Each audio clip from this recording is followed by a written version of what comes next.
Welcome to the crew. We're not. No, we are. We are now. Yeah, we are. Yep. Okay, take two. Woo-hoo. We are live on Mm. StreamYard and call in for the hot takes of the How Do You Go Live podcast. I mean the e-commerce leader podcast with our expert panel, both sides of the Atlantic. We have Kyle Hamer and Jason Miles over on the West Coast. Chris Green over on the East Coast, and myself, I'm not on any coast. I'm in London, England. Everyone else is in the United States of America, and we are talking today about the differences in skills between marketplace selling and DTC selling. Really important topic. It's one that got discussed recently in the mastermind here in London, amongst other places. So, gents, how are we doing? We're ready to rock and roll on this topic. Good, man. Yeah, I love it. Love this one. This is a great topic. It is, yeah, definitely something that I think is an aspiration for a lot of people selling on marketplaces to get into the DTC world, and then they sort of put their toe in the water and discover it's a very different world. To mix my metaphors, so let's start off with you, Jason, because I know a lot of the clients that you and Kyle talk to are stuck between these worlds sometimes, or sometimes transitioning successfully. So what do you see the differences are in the skills? Yeah. I'll mention one thing that I think stands out, and we like both, though, just to be completely candid about it. I don't think it's either or. I think it's both and as an approach for sellers. We started on eBay as we're power sellers back in the day. Not that was hard, but and then switched to Shopify direct to consumer in 2013. We've done over 3 million transactions in our Shopify store, and then we also sell on Etsy.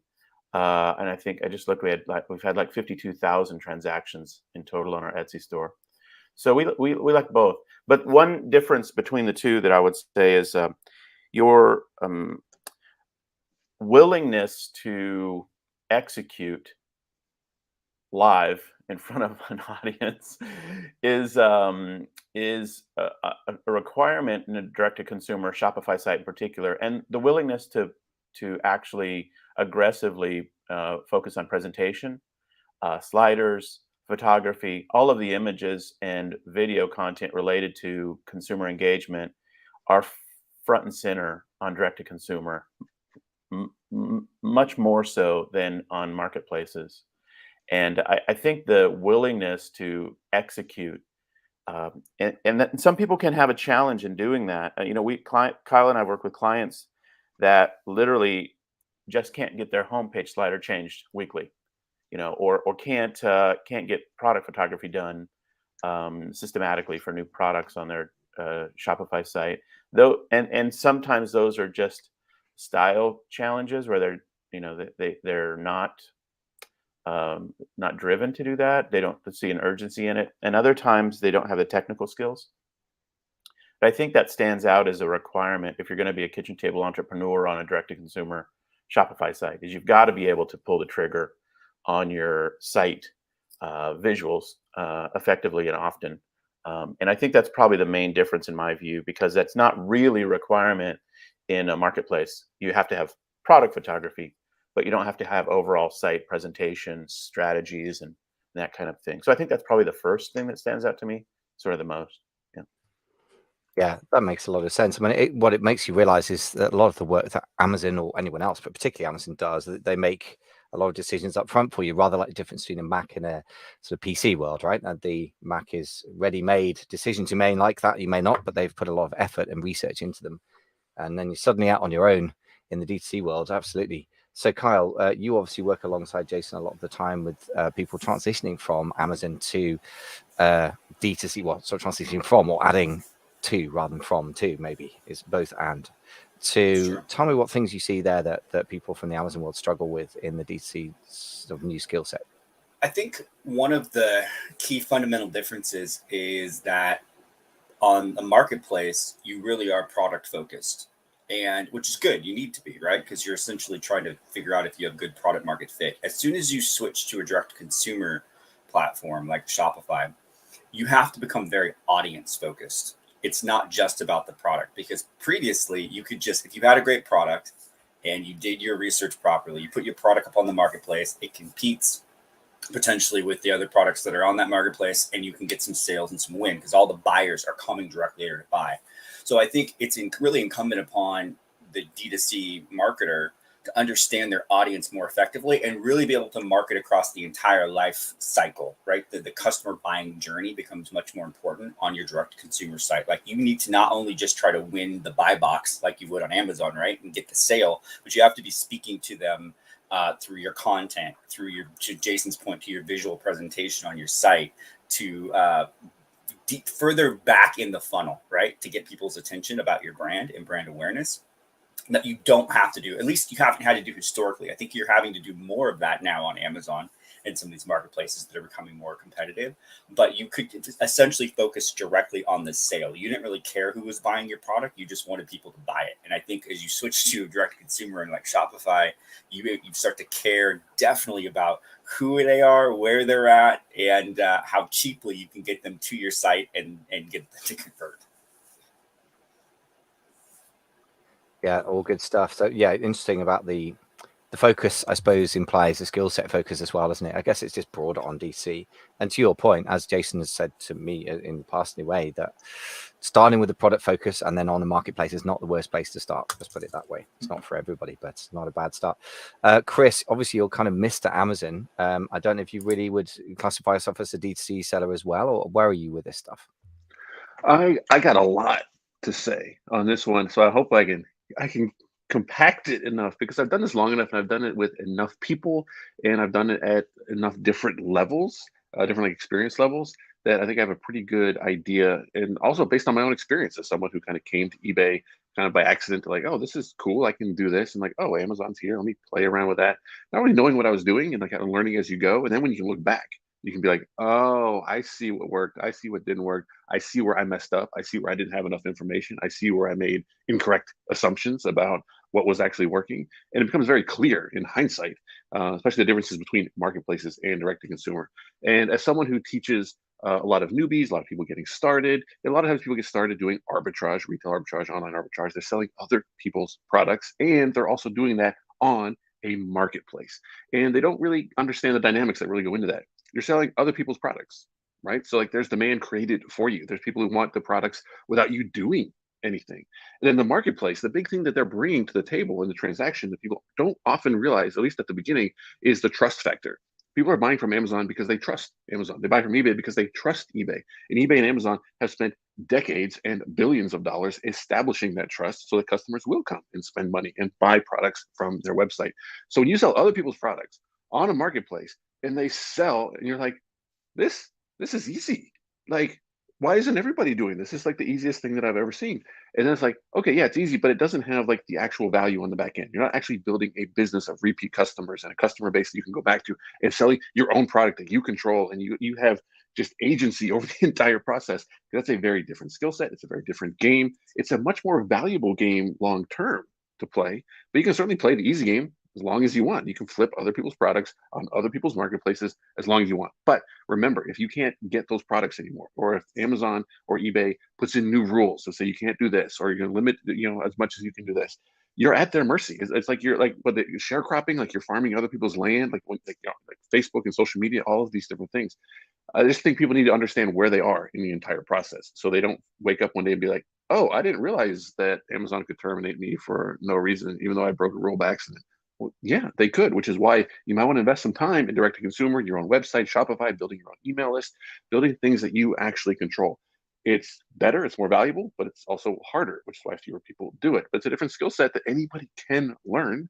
Not everybody wants to learn it. So I don't want to also put people in a box and say, look, you need to do this. If you're happy doing this, just understand the difference. So if you're in a place where you don't want to be, you want to be somewhere else, you realize that, you know that, so you can make to take the actions and take the steps to get to where you want to go, instead of waking up one day and be like, I didn't realize I was just selling Disney products on Amazon and that there's not actually that much value in that process if I can't get that product anymore. Like, I mean, that I say that from experience. That was me. I was like, I am an amazing seller. Look, I went to Big Lots and I flipped this product. I am the best. And so looking back and being like, no, I took advantage of an inefficient market and I was in the right place at the right time. And thankfully, Amazon brought the customers and I thought it was hot stuff. Looking back, I was like, oh, I see. If I really want to build value, these are the things that I need to do.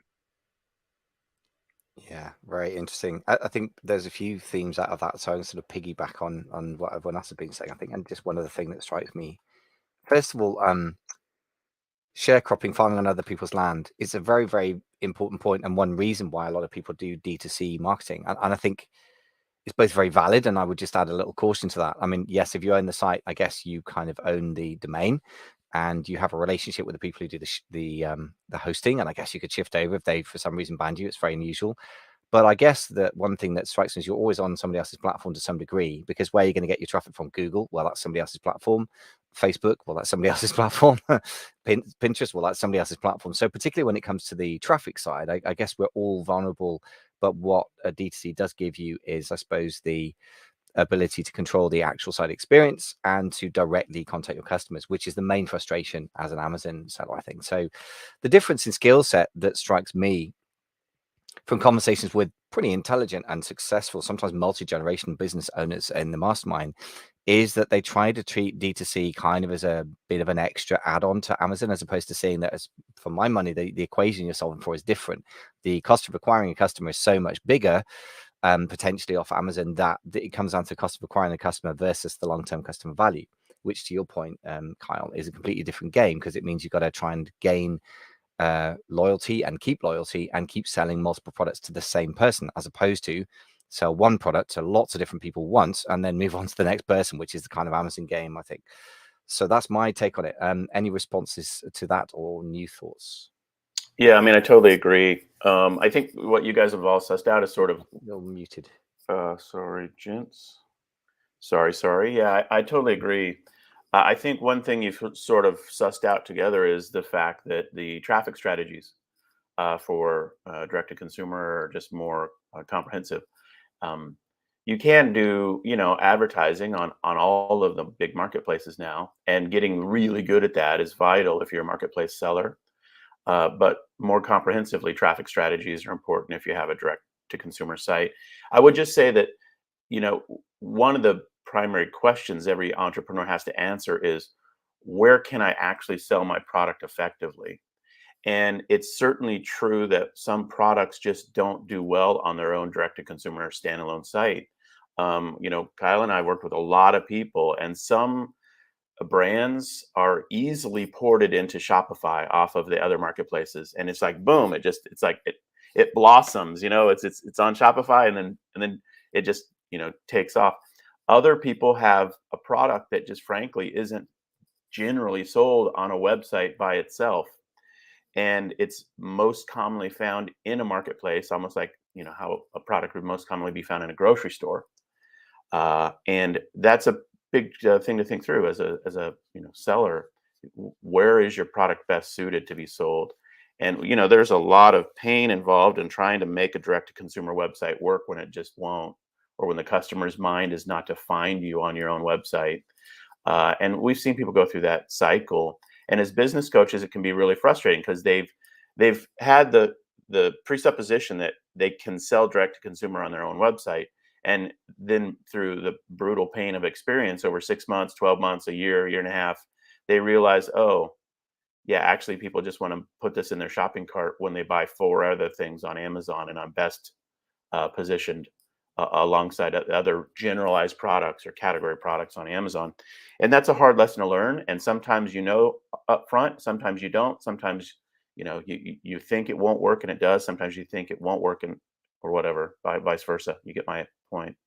And so I think that's something to think through and really figure out. The other thing I would just say quickly is that sometimes a direct to consumer website is best used as a branding and positioning tool. We've had people who have really had a hard time selling on a direct to consumer website, and then business owners started buying from them in bulk. And then what they realized was they have a B2B opportunity, not a direct to consumer opportunity. So they pivot their Shopify site to be a tool for brand building and awareness building for other businesses to find them and buy in bulk. And that is an interesting dynamic that can occur sometimes. So these are the nuances and differences between how a direct to consumer site can or can't serve you best. Yeah, very interesting. I mean, I've certainly seen that Amazon sellers that end up using their Shopify site effectively is a lead capture or lead reassurance from Amazon. So the customer journey goes something like Amazon find a product that they think looks good, but it's got a high enough price point, or it's important enough to them, or critical in life, that they have a Google, they find the site that is owned by my client, they're reassured, they go back to Amazon, they buy. So that's a slightly different customer journey. And then the B2B positioning is very interesting opportunity, actually, which I think is often missed.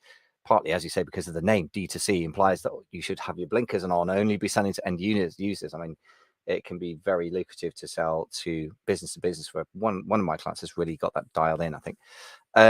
So Kyle, let's get you back in. Any other thoughts on the back of that, or other thoughts that you're burning to share? Yeah, no, I mean, I think just building off what Jason said about using the website as a branding tool, and also what Chris layered into that about trust. It's like that is a fundamental thing you have to overcome, right? As a D2C seller, is you have to build brand trust. And to Chris's point, Amazon has it, right? They have everyone has their credit card. They understand the customer service process, the return process. They know what they're going to get out of it. So if given an opportunity, right, and a selection of buying your product on Amazon or buying on your website, most of the like 80-90% of the people are going to go to Amazon to actually buy that product, right?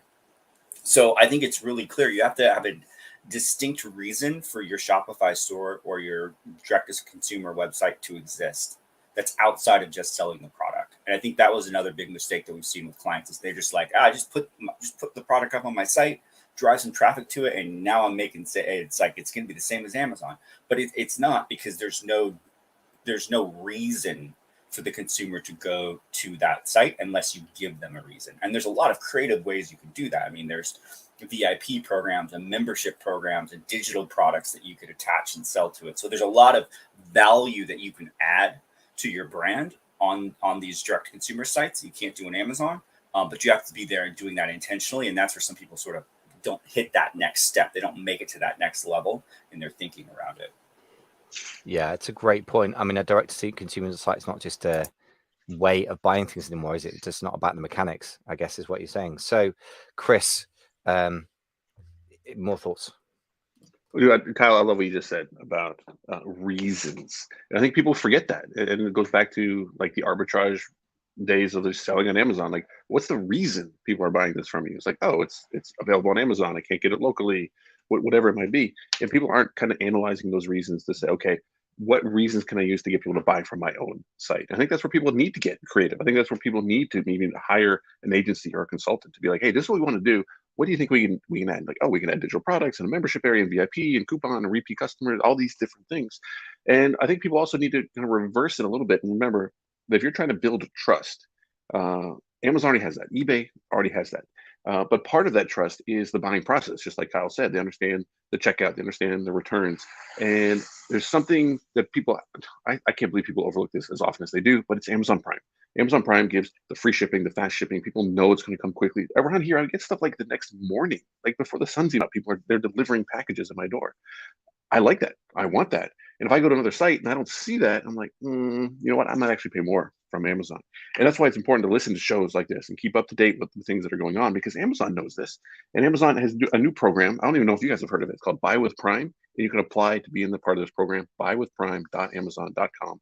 It allows you to put your products on your own site with Prime benefits, with Prime checkout. So you get the customer information. So this isn't just, put it here and Amazon's going to fulfill it. You get the customer information from your own website, but the customer still gets the Prime experience. So now you're giving people a reason to buy from you, and they're still getting the experience that they come to know, love, and trust from a marketplace such as Amazon.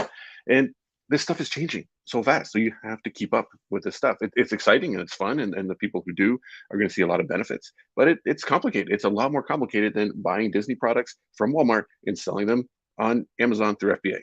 That's easy. Anybody can do that. You want to build something real value, you have to do the harder stuff and keep up with it. But for some people, keeping up with it is fun. So I hope everybody listening to this is like, wait, I can put Prime on my own site. Yeah, I'm going right now. Buywithprime.amazon.com and sign up. It's a waiting list right now, so you might as well get on it. But can you imagine being able to put Prime on your own site and collect customer data, like the golden part of Amazon that we don't get, customer data that we can now remarket to? Yeah, it's amazing. And it's getting better and better. And it also shows that Amazon has invested in distribution and all of these things that we know customer wants, but they're not doing it to keep it all in-house and internal and force you to go through Amazon. if you get the customer, great. They're happy to be a part of it and extend their economies of scale and give the shipping options and all these things so that customers get a better experience. So, I mean, it's an amazing time to be selling products online, but you have to be smart about it. I do Yeah, think that's that really smart. Amazon has recognized the threat that Shopify poses, and now they're making strategic moves in order to sort of butt that, right? And so I think that what you just mentioned, the Prime on your own site, I think them doing the brand referral bonus, where they're gonna basically credit back some of the 15% referral fee that Amazon typically charges on all the products, depending on your category, but just back up to 10% of that back if you send external traffic that converts and buys your product, right? So from Google, Facebook, TikTok. And so what they're trying to do is sort of eliminate that risk of people just running the traffic to their Shopify store. So I think, we talk a lot about, Walmart and Amazon sort of battling it out. And I think Shopify is in that mix as well. I think them buying Deliver for their upgrading their fulfillment network. And I think them using their Shop app, which sort of consolidates all these independent marketplaces into a phone app, smart moves. And I think we'll see even more of that battle. And I think it will ultimately benefit us as the sellers. We're going to get better and cooler things that kind of come out of that battle. Really cool stuff. Those are two things that I was sort of vaguely aware of, but haven't really been keeping an eye on. I certainly wasn't aware that if you used Prime on your own site, you could keep the customer data. To your point, Chris, that's really amazing, because that is the missing piece for most Amazon sellers. So I think what strikes me is two kind of big players that we need to keep in mind. Instead of monkey see, monkey do, selling on Amazon because everyone else does it, or because somebody told you to on a podcast, including this one, or same for DTC, it comes down to where's your audience and knowing who they are. And to your point, Kyle, really got to know that very, very sharply if you're on DTC sites. And also understanding the other players on the selling side. So Amazon, eBay, Shopify, what's the sort of competitive landscape? And if you align yourself with Amazon and where they want to go with this, then we've got the wind at our back, as it were. And I just think that's super smart. There's so many shows on podcasts about Amazon selling that seem to obsess about hacks, and I'm sure that's true with Facebook ads or anything else. But I always feel like trying to beat Amazon is just a ridiculously terrible idea, because they are so smart and so powerful and so well financed. But if we go with their general tendency, for example, if they're obsessed about getting external traffic, then and integrate that into a DTC strategy, then suddenly it's starting to look like the winds are blowing in our favor, is the way I'm seeing this. So interesting topic. This is a hot take show, so we better stick with it, even though I can hear everyone thinking of 1,000 things that they want to say, because it's such a big topic. Let's do our final round around the table of our final thoughts on this, the skill differences between DTC selling and selling on the marketplaces. Quick to you, Jason, first.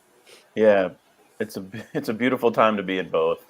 It's just that this is the golden era of e-commerce, man. I mean, it's just so amazing. You've got choices on the marketplace side that are amazing. Etsy, eBay, Amazon, Walmart, Mercado Libre, on. And you've got a beautiful tool with Shopify to build your own direct-to-consumer site. That's the platform of choice tool for me. And I think it's an amazing tool for many startup entrepreneurs and people who are direct-to-consumer selling. And so I think it's just a fantastic time. And I just encourage everybody to jump in with both feet in one place or the other. Get one thing sorted out, get it up and running, make it work, learn what you're doing, and then build a team around that and just add another thing, go from there. It's so easy when you put it like that, but it's still absolutely sound strategic level advice for sure. Kyle, final thoughts. Yeah, I mean, I'll just echo what Jason said. I think that you have to pick a platform. It's probably going to be a marketplace if you're just getting started, most likely, because you're probably going to be coming from selling something on these marketplaces before your own product, right?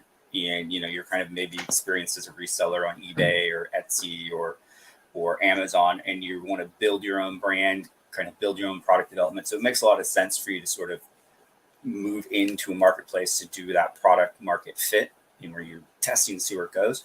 But outside of that, get mastery, right? Don't try to do too many things at one time. I think that's where you're going to struggle unless you have a lot of experience already doing it, because to be able to do both, you really requires you to gain a lot of mastery and a lot of skill sets, and doing that at the same time can really be a detriment because you're going to be distracted and trying to build all these skills simultaneously, and it's just better to get focused as much as possible.